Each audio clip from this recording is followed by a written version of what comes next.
De quoi on va parler? Comment? De quoi on va parler? De la série peut-être? D'accord, très bien, c'est un domaine que je maîtrise. De ta mère. Mais non, tu parles beaucoup de ma mère. Alors nous sommes avec l'équipe du Visiteur du Futur, bonjour à vous trois. Bonjour. D'abord, c'est pas votre première fois à la Japan, je crois, c'est votre deuxième fois.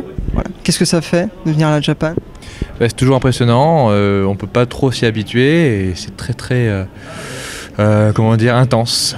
Et il faut être présent partout, il faut courir, etc. On rencontre plein de gens, on parle beaucoup et à la fin on dort bien.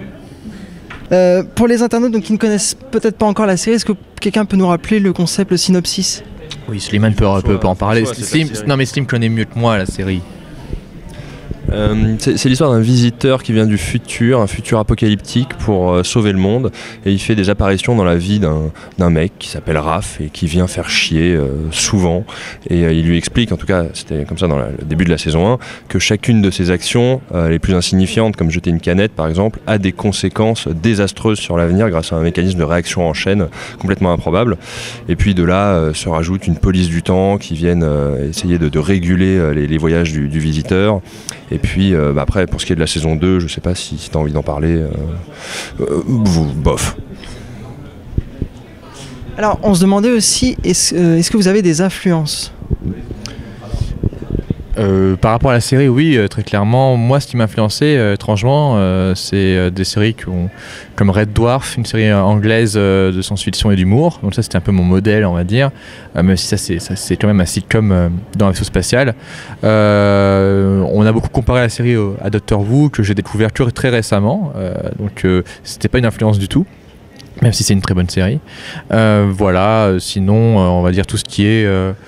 l'humour en général, tous ces sitcoms et tout, c'est ça qui a pas m'inspiré, et tout ce qui est science-fiction un peu plus sérieuse aussi, comme les livres de Philippe K. Dick, la série Battlestar Galactica, Lost, etc.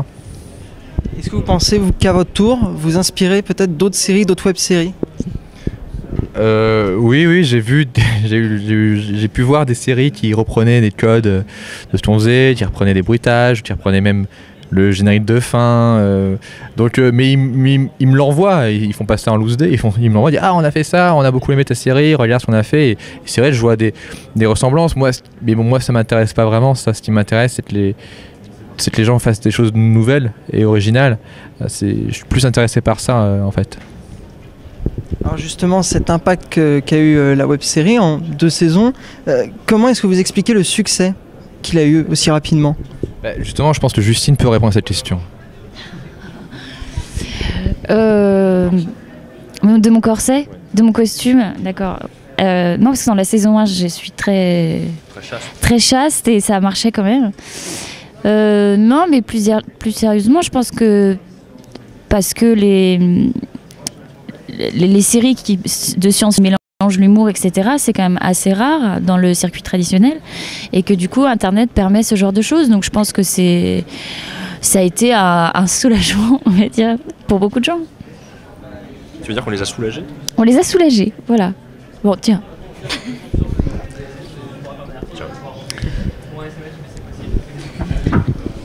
Alors, il va y avoir un quiz cet après-midi pour les internautes décalage. Est-ce que ça fait longtemps que vous connaissez la Flanders Company? Moi personnellement je connais la Flanders Company, mais même le collectif les Guardians qui produit la Flanders Company depuis très longtemps, puisque quand j'étais au lycée je regardais leur série avant même la Flanders Company, quand ça s'appelait Damned.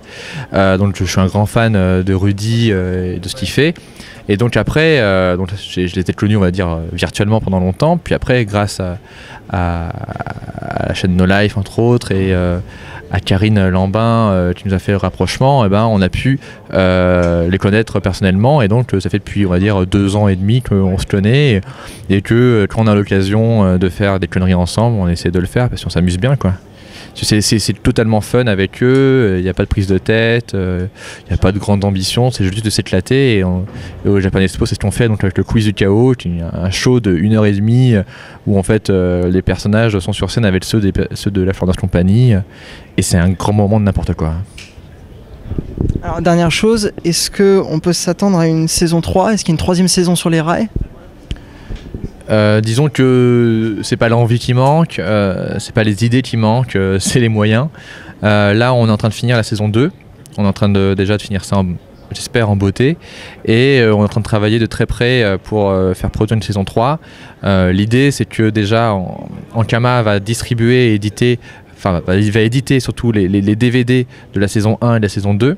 Donc ça va nous permettre d'avoir un premier pas avec Ankama, et après on voit avec eux comment ils veulent voir l'avenir de la série, sur quel support et dans quelle proportion, etc. quoi. Donc déjà faisons les DVD et après on va voir ce qu'on nous aura comme moyen. Merci beaucoup.